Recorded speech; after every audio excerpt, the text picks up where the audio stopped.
Uma mulher, para provar que não existem fantasmas ou deuses no mundo, decidiu deitar dentro de um caixão com uma câmera e um cadáver. Isso porque havia uma lenda assustadora na região. Dizia-se que pessoas extremamente pecadoras seriam punidas por divindades dentro do túmulo por dias após a morte. E justamente o ricaço que havia acabado de morrer era um canalha que adorava destruir os relacionamentos dos outros. Quando tudo ao redor ficou completamente escuro, Sita rapidamente ligou a câmera para começar a gravar, querendo verificar se a tal punição divina realmente existia. Quando a madrugada chegou, o coração de Sita quase pulava pela boca, morrendo de medo de que algo assustador acontecesse. Mas felizmente, dentro do caixão só se ouvia sua própria respiração e o cheiro podre do cadáver. Nada de estranho além disso. Assim, Sita prendeu a respiração e passou a noite ao lado do corpo. Só no dia seguinte, quando seu irmão abriu o caixão por cima, Sita finalmente pôde respirar aliviada. A primeira coisa que ela fez ao sair foi checar a câmera, confirmando que a história da tortura pós-morte era pura mentira.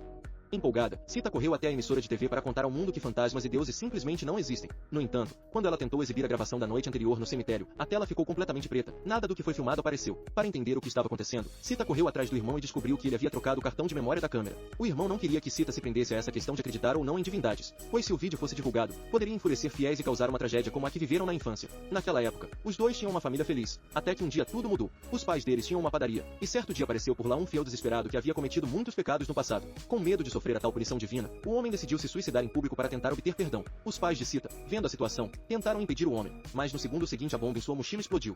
Os irmãos viram os pais serem despedaçados na frente deles. Desde então, Sita passou a achar que acreditar em deuses era uma piada, e que a vida devia ser aproveitada enquanto se está vivo, pois se preocupar com o que vem depois da morte é coisa de tolo. Depois de ter comprovado que os maus não são punidos após a morte, Sita passou a noite abraçada com a foto dos pais, chorando. O que ela não imaginava era que, justamente por ter passado a noite com o cadáver do ricaço, algo estranho iria acontecer. De repente, ela ouviu a voz do morto, o que a deixou completamente apavorada.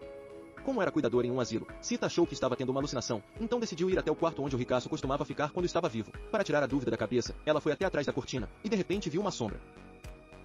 Mas assim que virou a cabeça, a sombra havia desaparecido. Logo em seguida, uma senhora apareceu na porta, ela também morava no asilo, e disse que seu marido e um cuidador estavam fazendo alguma coisa estranha no quarto. Sita foi correndo até lá e realmente encontrou um colega dentro do quarto. Quando percebeu que tinha sido descoberto, o senhor se apressou em dizer que tudo era um mal-entendido, mas a senhora não acreditou em nada e ainda amaldiçoou o velho, dizendo que ele certamente seria punido por Deus depois da morte. Por causa disso, ela ficou tão enojada que vomitou em si mesma. Depois de se acalmar um pouco, a senhora jogou as roupas sujas na máquina de lavar, mas sem querer deixou cair sua aliança de casamento lá dentro. Ela se abaixou para tentar pegar o anel, mas no meio da confusão acabou apertando o botão de ligar da máquina. No segundo seguinte, a senhora foi girando loucamente junto com a roupa. Quando a máquina finalmente parou, o cabelo dela estava completamente preso no tambor. Desesperada para sobreviver, a senhora usou todas as forças para tentar sair dali, mas acabou puxando com tanta força que o couro do rosto foi arrancado inteiro.